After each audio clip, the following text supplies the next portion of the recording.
नमस्कार, स्वागत है आप सभी का। न्यूज़ वन इंडिया देख रहे हैं आप और मैं हूं आपके साथ कृतिका। बुलेटिन की शुरुआत इस वक्त की बड़ी और अहम खबर के साथ करते हैं। लखनऊ की सीटों को लेकर भारतीय जनता पार्टी में मंथन लगातार जारी है। इस वक्त की बड़ी जानकारी आपको दे रहे हैं। दिल्ली भारतीय जनता पार्टी के मुख्यालय में बड़े नेताओं की बैठक इस वक्त लगातार चल रही है। सिटिंग विधायकों के टिकट में उलटफेर की चर्चा भी वहां पर की जा रही है। आशुतोष टंडन लखनऊ उत्तर से चुनाव लड़ सकते हैं, ऐसी जानकारी हमें सूत्रों के हवाले से अभी तक मिल पाई है। इसके अलावा नीरज वोरा को लखनऊ मध्य से टिकट मिल सकता है। सरोजनी नगर, कैंट और बीकेटी सीट पर पेच इस वक्त फंसा हुआ है, क्योंकि आपको बता दें कि लखनऊ की कैंट सीट पर इस वक्त भारतीय जनता पार्टी के कई नेता अपना दावा ठोक रहे हैं। तो ऐसे में ये पेच फंसा हुआ है। हालांकि चर्चा लगातार की जा रही है। तो इस वक्त की बड़ी जानकारी आपको दे रहे हैं। लखनऊ की सीटों को लेकर भारतीय जनता पार्टी के अंदर मंथन किया जा रहा है। दिल्ली के भारतीय जनता पार्टी मुख्यालय में बड़े नेताओं की ये बैठक इस वक्त चल रही है। सिटिंग विधायकों के टिकट में उलटफेर की चर्चा भी हमें सामने नजर आती है। और इसी पर अधिक जानकारी देने के लिए हमारे साथ हमारे संवाददाता एसके वाजपेयी जुड़ गए हैं। सीधा उनका रुख करते हैं। एसके वाजपेयी, क्या कुछ अपडेट्स और जानकारी आपके पास में? लखनऊ में कई सीटों पर जानकारी मिली है कि कुछ सीटों पर तो एक तरह से देखा जाए तो मोहर लगे, लेकिन वहीं दूसरी तरफ लखनऊ कैंट सीट जो है उस पर पेच इस वक्त लगातार फंसा हुआ है और चर्चा भी हो रही है, मंथन किया जा रहा है। बिल्कुल निश्चित है, क्योंकि हम देखें तो जिस तरीके से भारतीय जनता पार्टी और उसके जो सहयोगी दल हैं, इसमें अपना दल और निषाद पार्टी है, लगभग ज्यादातर सीटों पर प्रत्याशी घोषित कर चुकी है। लेकिन राजधानी लखनऊ को लेकर अभी भी पसोपेश की स्थिति लगातार बनी हुई है। चूंकि राजधानी लखनऊ की कई हाई प्रोफाइल सीटें हैं, जिसमें उत्तर प्रदेश के कानून मंत्री ब्रजेश पाठक की सीट आती है, जिसमें उत्तर प्रदेश के नगर विकास मंत्री आशुतोष टंडन की सीट आती है, जिसमें उत्तर प्रदेश की जो मंत्री है स्वाति सिंह, उनकी सीट आती है। तो निश्चित है कि बहुत सारी चीजों को लेकर लगातार चर्चाएं हैं, जिसमें ये कहा जा रहा है कि चाहे वो ब्रजेश पाठक हो या फिर स्वाति सिंह हो या फिर आशुतोष टंडन हो, उनकी खुद की सीटें जो हैं वो जो है खराब स्थिति में है, मतलब जीतने की स्थिति में नहीं है। जिसमें अगर हम लखनऊ पूर्वी की सीट देखें, जो कि उत्तर प्रदेश के नगर विकास मंत्री आशुतोष टंडन के पास है, वो सीट बीजेपी के लिए सुरक्षित मानी जा रही है। तो उसको लेकर लगातार उत्तर प्रदेश के कानून मंत्री ब्रजेश पाठक लगे हुए हैं कि वो सीट उनको दे दी जाए। हालांकि अभी इस पर सहमति नहीं बनी है, लेकिन मंथन लगातार जारी है। और वहीं अगर हम आशुतोष टंडन की बात करें तो उनको लखनऊ उत्तर भेजा जा सकता है। उसके अलावा उत्तर मध्य के जो विधायक हैं, नीरज वोरा, जो लगातार भारतीय जनता पार्टी से 4 बार के विधायक हैं, उनको लखनऊ मध्य, जो कि ब्रजेश पाठक की सीट है, उस पर भेजा जा सकता है। साथ ही साथ अगर हम लखनऊ की सरोजनी नगर सीट की बात करें, जिसमें उत्तर प्रदेश की मंत्री स्वाति सिंह खुद विधायक है, उस सीट को लेकर उनके पति, जो कि उत्तर प्रदेश बीजेपी में प्रदेश उपाध्यक्ष के पद पर हैं, वो खुद भी टिकट चाह रहे हैं। उसके अलावा बीजेपी के कई कार्यकर्ता भी हैं जो उस कोशिश में लगे हैं कि उनको उस सीट से टिकट मिल जाए। क्योंकि अगर हम स्वाति सिंह की बात करें तो जो क्षेत्र से जो अभी तक रिपोर्ट आई है कि स्वाति सिंह की सीट निकलना बहुत कठिन है, जिसको लेकर बीजेपी लगातार मंथन कर रही है कि आखिर ये सीट किसको दी जाए। वहीं अगर हम बात करें बीकेटी की और साथ ही साथ में जो लखनऊ की कैंट सीट है, जिसमें अपर्णा यादव जो अभी अभी ज्वाइन हुई है, मुलायम सिंह की बहू है, उनका नाम भी चल रहा है, क्योंकि वो पहले समाजवादी पार्टी के टिकट पर कैंट सीट से चुनाव लड़ चुकी हैं। उसके अलावा रीता बहुगुणा जोशी भी उसी सीट से लड़ी है। और इन बहुत सारी चीजों को लेकर लगातार बीजेपी में मंथन का दौर जारी है। यही एक बड़ी वजह है कि राजधानी लखनऊ की जो 9 सीटें हैं, उन सीटों पर अभी तक कोई प्रत्याशी घोषित नहीं किया गया है। जिसमें लखनऊ कैंट सीट की अगर हम बात करें तो जो मुकेश शर्मा है, लखनऊ महानगर के अध्यक्ष भी हैं भारतीय जनता पार्टी के, उनका नाम भी सीट के लिए चल रहा है। तो निश्चित है कि बीजेपी की कोशिश यही है कि सभी के बीच में सामंजस्य बैठाया जाए और ऐसी सीटों से अपने प्रत्याशी को लड़ाया जाए जो बीजेपी की झोली में सीट जीत कर डाल सकते हो। और साथ ही साथ जो ये पसोपेश की स्थिति है, उसमें किसी प्रकार की तकरार प्रत्याशियों के बीच ना हो। हालांकि खबरें ये भी हैं कि जो उत्तरी सीट से विधायक हैं नीरज वोरा, वो दिल्ली के लिए कूच कर गए हैं और कोशिश कर रहे हैं कि उनकी सीट से उनका टिकट ना कटे। अब देखना यह है कि क्या मंथन के बाद चीजें निकलकर सामने आती है और अधिकारिक तौर पर क्या घोषणा बीजेपी राजधानी लखनऊ की सीटों के लिए करती है। जी बिल्कुल, चलिए बहुत बहुत शुक्रिया तमाम जानकारी देने के लिए। और इस बात का इंतजार रहेगा कि आखिर लखनऊ की जो 9 सीटें हैं उसके लिए नामों का ऐलान भारतीय जनता पार्टी की तरफ से कब किया जाता है। इसी के साथ खबरों में आगे बढ़ेंगे। चुनाव की तारीखों के ऐलान के बाद पहली बार प्रधानमंत्री की चुनावी सभा है। इस वक्त की बड़ी जानकारी आपको दे रहे हैं। कल प्रधानमंत्री नरेंद्र मोदी वर्चुअली तौर पर चुनावी संवाद कार्यक्रम है और इस दौरान 21 विधानसभाओं में वर्चुअल चौपाल होगी। 5 जिलों पर सीधे तौर पर भारतीय जनता पार्टी एक तरह से देखा जाए तो फोकस होगा, जिसमें सहारनपुर, शामली, मुजफ्फरनगर, बागपत और नोएडा है। बीजेपी के 98 मंडल, 1211 शक्ति केंद्र और कई पोलिंग बूथों पर यह पूरा कार्यक्रम रहेगा। और इसके अलावा यूपी के सभी विधानसभा क्षेत्र में भी एलईडी वैन लगाई जाएगी, जहां पर इसका लाइव प्रसारण होगा, जो मीटिंग होगी वर्चुअली। तो बड़ी जानकारी इस वक्त आपको दे रहे हैं। चुनाव की तारीखों के ऐलान के बाद पहली बार प्रधानमंत्री नरेंद्र मोदी चुनावी सभा करते हुए नजर आएंगे। हालांकि ये चुनावी सभा वर्चुअली होगी।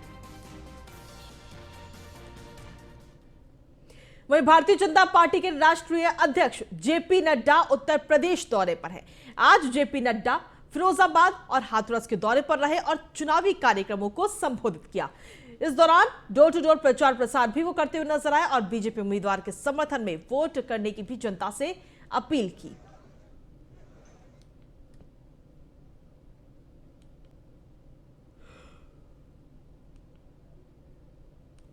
व्यक्तित्व जिसकी था थी न ही सिर्फ देश में बल्कि दुनिया में गूंजती है, ऐसे नरेंद्र मोदी जी ने इस 85 के 85 एपिसोड में, यानी 84 हो चुका है, आज 85 हम सुनेंगे, एक भी वाक्य उन्होंने राजनीति और राजनीतिक भाषा का प्रयोग नहीं किया है।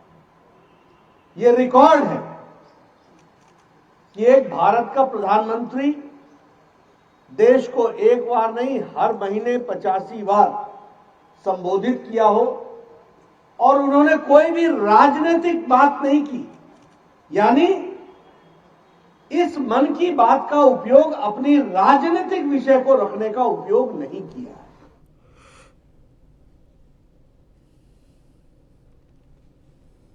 और ये दो तस्वीरें इस वक्त आपको दिखा रहे हैं जब चुनावी कैंपेन के तहत जेपी नड्डा प्रचार प्रसार करते हुए नजर आए। पहली तस्वीर फिरोजाबाद से, जहां पर डोर टू डोर प्रचार प्रसार उन्होंने किया, और वहीं दूसरी तस्वीर है हाथरस से, जहां पर बीजेपी के जो पैम्पलेट्स हैं उनको जनता को सौंपते हुए नजर आए जेपी नड्डा। वहीं कासगंज पहुंचे रक्षा मंत्री राजनाथ सिंह ने भी जनसभा को संबोधित किया और बीजेपी प्रत्याशी के समर्थन में वोट की अपील की है।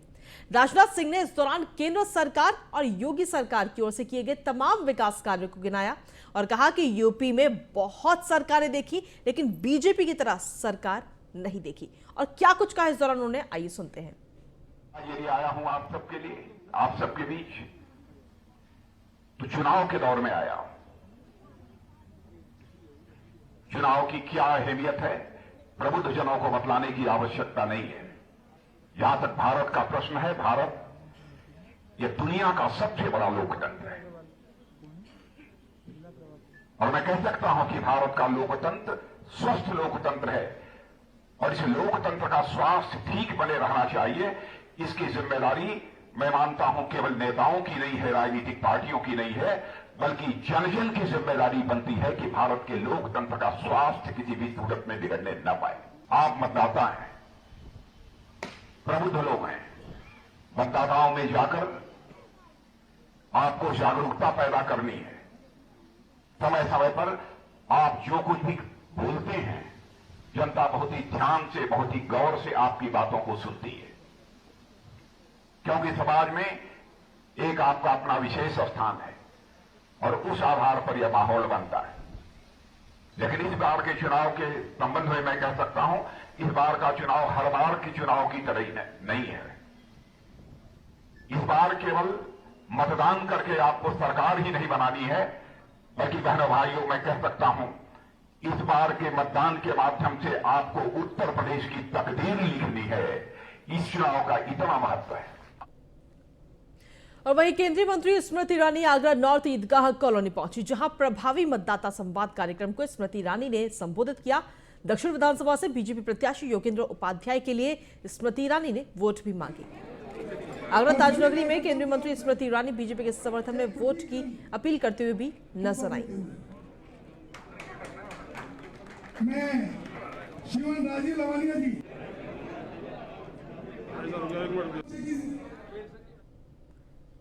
वहीं मुख्यमंत्री योगी आदित्यनाथ लगातार चुनाव प्रचार कर रहे हैं और इसी सिलसिले में मुख्यमंत्री योगी आज बुलंदशहर और हापुड़ के दौरे पर रहे। इस दौरान सीएम योगी ने चुनावी जनसभाओं को संबोधित किया, तो साथ ही कोविड को लेकर अस्पतालों की की गई व्यवस्थाओं का भी जायजा लेते हुए नजर आए।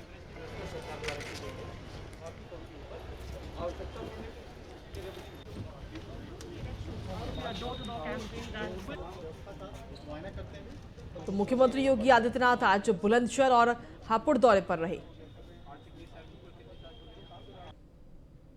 और मैं कह सकता हूं कि जब अच्छी सरकार होती है तो उसका लाभ पूरे प्रदेशवासियों को मिलता है। आपके सामने उदाहरण है प्रदेश की सुरक्षा और बेहतर कानून व्यवस्था के माध्यम से प्रदेश में बिजली वितरण की समान व्यवस्था। पहले बिजली 3 जनपदों में मिलती थी, 72 जनपद अंधेरे में रहते थे। आज प्रदेश में कोई वीवीआईपी जिला नहीं है, हर जिला अपने आप में वीवीआईपी है और हर जिले में हर व्यक्ति के घर तक बिजली पहुंचाने का कार्य हम लोग करते हैं। यही तो सरकार का कार्य है, यही सरकार की ड्यूटी है। बिना भेदभाव के कोई भेद नहीं, अपना पराये का कोई भेद नहीं। या अपने पराये का भेद वे लोग करते हैं जिनके लिए अपना परिवार ही प्रदेश था। ऐसे ही होता था। कांग्रेस की सरकार आती थी, भाई बहन की पार्टी हो जाती थी। बहुजन समाजवादी पार्टी की सरकार आती थी तो बुआ भतीजे की पार्टी हो जाती थी। समाजवादी पार्टी की सरकार आती थी तो चाचा भतीजा झोला लेकर के वसूली के लिए निकल पड़ते थे।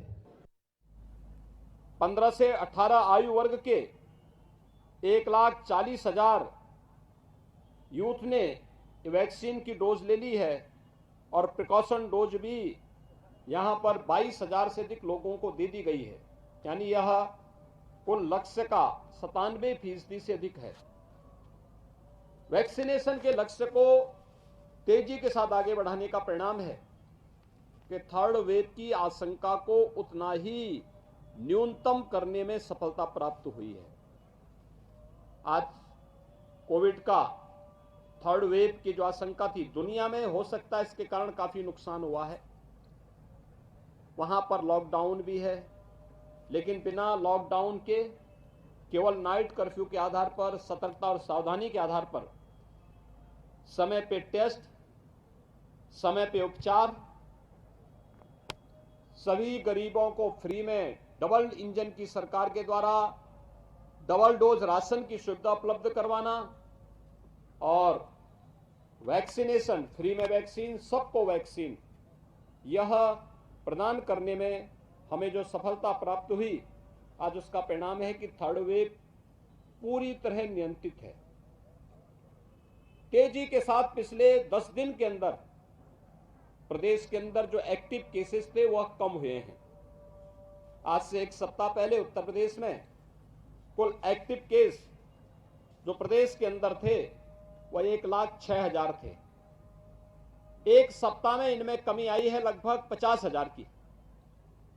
और हॉस्पिटल में भी जो लोग हैं वे मात्र 1% लोग हॉस्पिटल में हैं, जो हॉस्पिटल में भर्ती होने के साथ तीसरे चौथे दिन उनकी रिपोर्ट नेगेटिव आ जा रही है। जब कानून तोड़ने वालों को कानून की रक्षा, जनता के साथ धोखा करने वालों को जनता का सेवक बना दिया जाए तो सोचिए क्या होगा। उत्तर प्रदेश में आपराधिक छवि वाले नेताओं का टिकट देने में बीजेपी और सपा एक दूसरे पर हमलावर है। सपा मुखिया अखिलेश यादव बीजेपी पर आपराधिक छवि वालों को टिकट देने का आरोप लगा रहे हैं, तो वहीं बीजेपी आजम खान, नाहिद हसन समेत तमाम नेताओं के आपराधिक छवि को लेकर सपा को कटघरे में खड़ा कर रही है, जिस पर यूपी की सियासत गर्मा गई है।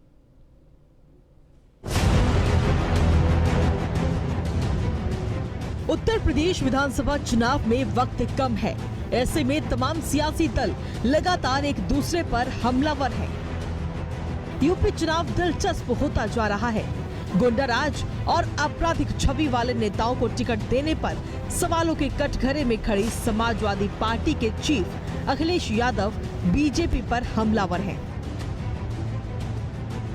यूपी में पहले चरण के मतदान करीब है, ऐसे में अखिलेश यादव बीजेपी पर हमला करने का कोई भी मौका छोड़ना नहीं चाहते।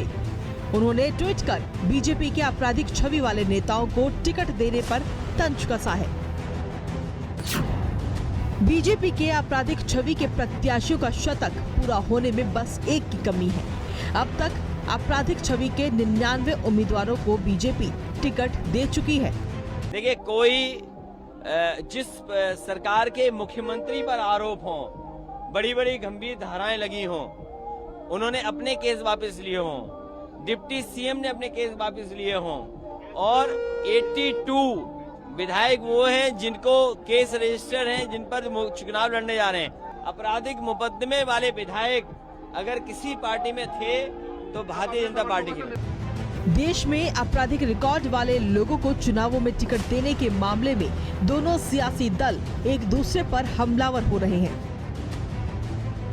मगर मैं पूछना चाहता हूं अखिलेश बाबू, बननी नहीं है सरकार तो आपकी, मगर बन गई तो बाद में जयंत भाई होंगे या आजम खान होंगे, वो जरा पहले बता दो मुझे। बताओ भैया कौन होगा?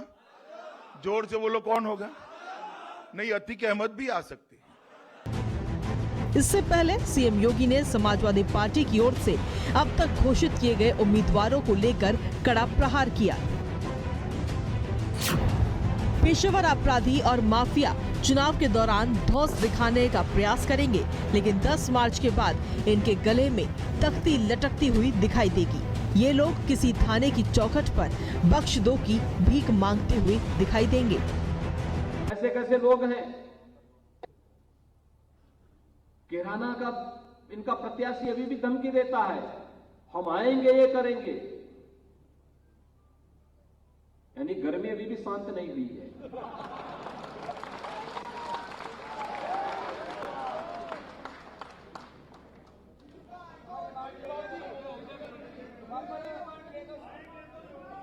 मुजफ्फरनगर निर्दोष हिंदू भी मारे गए, उन पे मुकदमे भी दर्ज किए गए, और जब उन मुकदमों को हमारी सरकार ने खारिज किया कि नहीं, ये सब फर्जी हैं, असली अपराधी तो दूसरे हैं, इन अपराधियों को ठीक किया जाना चाहिए, तो उनको बुरा लगता है। उन अपराधियों को ये लोग टिकट देते हैं। वहीं यूपी सरकार में मंत्री मोहसिन रजा ने समाजवादी पार्टी के आपराधिक छवि वाले नेताओं को टिकट देने पर तंज कसा और कहा कि कोई जेल में है, कोई बेल पर है, फिर भी टिकट मिल जा रहा है। अखिलेश यादव अपराधियों के सहारे सत्ता की कुर्सी तक पहुंचना चाहते हैं। टिकट वितरण की आप बात देखें तो टिकट वितरण में आज भी समाजवादी पार्टी अपराधियों को टिकट दे रही है। उसका प्रमाण यह है कि कुछ जेल में है और कुछ बेल पर हैं, और जिनको अभी टिकट दिए गए थे उनको भी कानून के तहत जेल भेजने का काम किया है कानून ने। तो ये माना जा रहा है कि वो अभी भी अपराधियों पर ही बेस्ड है। उनकी पूरी सियासत समाजवादी पार्टी की, अखिलेश यादव जी की, वो अपराधियों पर बेस्ड है। तो इसलिए अब इस पे मुझे लगता है कि प्रदेश की जनता पूरी तरीके से तैयार बैठी है कि 22 में प्रचंड बहुमत भारतीय जनता पार्टी को देनी है और इन अपराधियों को पूरी तरीके से समाप्त करना है उत्तर प्रदेश में। लेकिन अखिलेश यादव ने भी एक बड़ा आरोप लगाया है कि आप लोगों ने 99 उम्मीदवारों को टिकट दिया है, वो अपराधी हैं। ये उनकी खीज है और हार की स्वीकारता है, क्योंकि जब कुछ नहीं मिल रहा है तो कह देने में क्या जाता है। आरोप तो वो लगातार लगा रहे हैं, लेकिन प्रमाणित तौर पर जो अपराधियों को टिकट उन्होंने दिए हैं, जो जेल और बेल पर हैं, और जिनको बाद में जिनको टिकट उन्होंने दिए हैं उनको जेल भेजा गया है, तो ये साफ जाहिर हो गया है कि अपराधियों को महिमा मंडित कौन करता है, अपराधियों को कौन लेकर अभी भी सत्ता में आना चाहता है। जब यूपी चुनाव में महज कुछ ही दिनों का वक्त बचा है, ऐसे में आपराधिक छवि वाले नेताओं की आड़ में दोनों पार्टी एक दूसरे पर हमला कर रही हैं। पेशेवर अपराधियों को टिकट देकर सत्ता में लाना इनका सामाजिक न्याय है और ये इनके टिकट में भी स्पष्ट झलकता है। Bureau report, news 1 India. वहीं यूपी के हाथरस शहर में पहुंचे बीजेपी प्रदेशाध्यक्ष स्वतंत्र देव सिंह का बीजेपी कार्यकर्ताओं ने फूलमाला पहनाकर स्वागत किया। महात्मा गांधी की पुण्यतिथि के मौके पर स्वतंत्र देव सिंह ने दीप जलाकर महात्मा गांधी की प्रतिमा पर माल्यार्पण किया।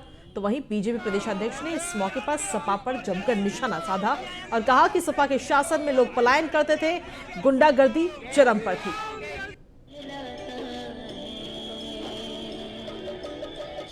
उनसे पूछे 41 लाख मकान किसने दिया, 2.5 करोड़ लोगों को शौचालय किसने बनवाया, आज 24 घंटा लाइट बिजली आ रही है। क्योंकि सपा के शासन में लाइट आती थी हाथरस में, लोग ट्रेन में जब बैठते थे तब नींद पूरी करते थे।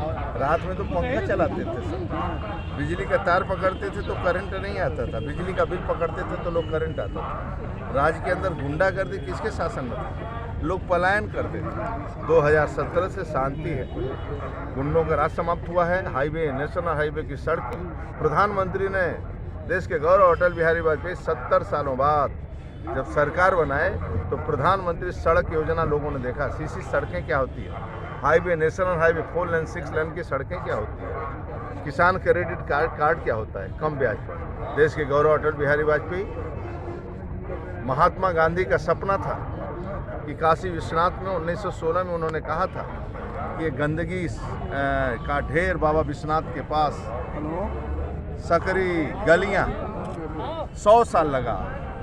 वहीं आदरणीय नरेंद्र मोदी 2016 में आकर वो सकरी गलियां समाप्त किया। उनसे वहीं हिंदुत्व और हिंदुत्ववादी को लेकर राहुल गांधी की अपनी आइडियोलॉजी है।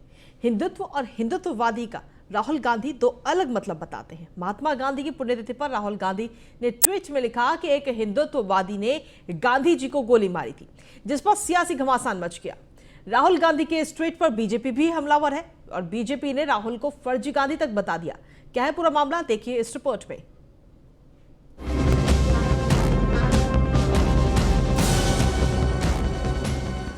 उत्तर प्रदेश में जैसे जैसे चुनाव करीब आते जा रहे हैं, वैसे वैसे सियासी खेमों में हलचल बढ़ती जा रही है। कांग्रेस नेता राहुल गांधी ने एक बार फिर हिंदुत्ववादी को लेकर ट्वीट किया। पहले तो राहुल गांधी का ये ट्वीट देखिए। एक हिंदुत्ववादी ने गांधी जी को गोली मारी थी। सब हिंदुत्ववादियों को लगता है कि गांधी जी नहीं रहे, जहां सत्य है वहां आज भी बापू जिंदा है। ऐसे कोई पहली दफा नहीं है जब राहुल गांधी ने हिंदुत्ववादी को लेकर कोई ट्वीट किया हो। महात्मा गांधी की पुण्यतिथि पर कांग्रेस के नेता राहुल गांधी ने ट्वीट कर एक बार फिर से सियासी माहौल को गरमा दिया है। राहुल गांधी इससे पहले भी हिंदुत्ववाद को लेकर हमला बोलते आए हैं। इससे पहले 29 दिसंबर को राहुल गांधी ने कांग्रेस के 3 दिवसीय कांग्रेस प्रशिक्षण शिविर में समापन सत्र को संबोधित करते हुए कहा था कि जो लोग हिंदुत्व की विचारधारा में विश्वास करते हैं वो किसी के सामने झुकते हैं, वो अंग्रेजों के सामने और पैसों के सामने झुकते हैं, क्योंकि उनके दिल में कोई सच्चाई नहीं होती। इसकी राजनीति में आज 2 शब्दों की टक्कर है। एक शब्द हिंदू, दूसरा शब्द हिंदुत्ववादी। ये एक चीज नहीं है, ये 2 अलग शब्द हैं और इनका मतलब बिल्कुल अलग है। मैं हिंदू हूं मगर हिंदुत्ववादी नहीं हूं। राहुल गांधी के इस बयान पर बीजेपी हमलावर है। बीजेपी प्रवक्ता राकेश त्रिपाठी ने कहा, यूं ही कोई गांधी नहीं बन जाता। फर्जी गांधी से लोगों को सावधान रहने की जरूरत है। नाम में गांधी लिख लेने से कोई गांधी नहीं हो जाता है। गांधी बनने के लिए वो त्याग चाहिए होता है, वो तपस्या चाहिए होती है, वो सत्य की शक्ति चाहिए होती है। भारतीय जनता पार्टी की केंद्र में सरकार बनने के बाद से महात्मा गांधी के आदर्शों पर नरेंद्र मोदी जी की सरकार चली है। उनके स्वच्छता के आग्रह को अगर इस देश में किसी सरकार ने अपनाया है तो वो नरेंद्र मोदी जी की सरकार है। आज हमने उनकी लाठी और उनके चश्मे को अपने स्वच्छता अभियान का हिस्सा बनाया है। आज पूरे देश भर में हमने शौचालय बना करके गरीबों के कल्याण के लिए और उनकी जो ग्राम स्वराज की कल्पना थी उसको हम आगे लेकर के चले हैं। लेकिन कुछ लोगों ने अपने नाम में केवल गांधी लगा करके अपने आप को गांधी का वारिस बताने की कोशिश की है, लेकिन इन फर्जी गांधियों से महात्मा गांधी की विचारधारा का कोई लेना देना नहीं है। और वहीं राहुल गांधी केवल और केवल एक ही रिकॉर्ड प्लेयर जो 2014 से वो चला रहे हैं, वो केवल और केवल घृणा और हेट्रेट की तरफ इंगित करता है। वो घृणा से भरे हुए हैं। और मुझे आज दुख के साथ कहना पड़ रहा है, मुझे कहने की इच्छा नहीं है क्योंकि आज एक महत्वपूर्ण दिन है। दुख के साथ कहना पड़ रहा है कि राहुल गांधी जी कहीं ना कहीं ये हिंदू बैशिंग करके एक सैडिस्टिक प्लेजर का अनुभव करते हैं। कहीं ना कहीं हिंदुओं के खिलाफ ट्वीट करना, उनके खिलाफ बोलने से उनको एक परम आनंद की अनुभूति होती है। ये दुखद है। और अंत में सिर्फ एक अनसॉलिसिटेड एडवाइस है राहुल गांधी जी के लिए कि राहुल जी, आप जिस शिद्दत से, जिस परिश्रम से ये। अब एक बात समझते चलते हैं कि आखिर चुनाव करीब आते ही हिंदुत्व का मुद्दा एक बार फिर क्यों हावी हो रहा है। देश के 5 राज्यों में चुनाव होने हैं। यूपी में इस मुद्दे को लेकर बहुत आग है। इससे वोट की फैक्ट्री चल पड़ती है। राहुल गांधी के हिंदुत्ववादी वाले इस बयान पर जब न्यूज वन इंडिया ने यूपी के कैबिनेट मंत्री ब्रजेश पाठक से बातचीत की तो उन्होंने क्या कुछ कहा, सुनिए। उत्तर प्रदेश की राजनीति में आज दो महत्वपूर्ण ट्वीट हुए, जिसमें एक अखिलेश यादव ने किया, एक राहुल गांधी ने किया। हमारे साथ बात करने के लिए उत्तर प्रदेश कैबिनेट मंत्री ब्रजेश पाठक जी हैं। सर, अखिलेश यादव ने एक ट्वीट किया जिसमें कहा है कि 99 जो अपराधियों को टिकट भाजपा दे चुकी है। सर, भारतीय जनता पार्टी ऐसे लोगों के खिलाफ है जो अपराधियों को टिकट देते हैं। भारतीय जनता पार्टी ने शुचिता के आधार पर जो सामाजिक कार्यकर्ता हैं उनको टिकट दिए हैं। और आप देखते होंगे, जहां तक अपराधियों को टिकट देने का सवाल है, ऐसे बिल्कुल भी अपराधियों के हमारी पार्टी के खिलाफ है जो ऑर्गेनाइज क्राइम करते हैं, संगठित माफिया गिरोह हैं या प्रदेश के अमन चैन को बिगाड़ना चाहते हैं। हमारी पार्टी ने उन सामाजिक कार्यकर्ताओं को टिकट दिए हैं जिन पर सामाजिक आंदोलनों के दौरान मुकदमे दर्ज हुए हैं, और उनको अपराधी कहना बिल्कुल उचित नहीं होगा। निश्चित तौर पर एक राहुल गांधी ने ट्वीट किया कि हिंदुत्ववादी नेता लोगों ने गांधी जी को गोली मारी थी। ये कहना बहुत ही दुखद है। राहुल गांधी जी पूरी तरह से डिरेल्ड हो चुके हैं और राहुल गांधी जी अच्छी तरह जानते हैं कि उत्तर प्रदेश को सिर्फ भारतीय जनता पार्टी ही बचा सकती है, और वो अच्छी तरह जानते हैं, इसलिए वो उत्तर प्रदेश से किनारा किए हुए हैं। उनका कहीं अता पता उत्तर प्रदेश में नहीं है। निश्चित तौर पर पाठक जी, इनके साथ तो कहना है कि जो भी हमारी पार्टी में टिकट दिए गए हैं वो कहीं ना कहीं राजनीतिक लोगों पर थे, उनको टिकट दिया गया। निश्चित तौर पर अखिलेश यादव और राहुल गांधी दोनों लोगों पर उन्होंने निशाना साधा। हिंदुत्व को लेकर सुप्रीम कोर्ट के दिसंबर 1995 के फैसले पर एक नजर डालते हैं, जिसमें सुप्रीम कोर्ट ने कहा था कि हिंदुत्व भारतीय लोगों की जीवन शैली है। हिंदुत्व को भारतीय लोगों की जीवन शैली कहा जा सकता है। हिंदुत्व को सिर्फ धर्म तक सीमित नहीं किया जा सकता। हिंदू या हिंदुत्व को धर्म विशेष से जोड़कर समझना गलतफहमी। अब हिंदुत्व को लेकर राहुल गांधी के बयान पर घमासान मचा हुआ है।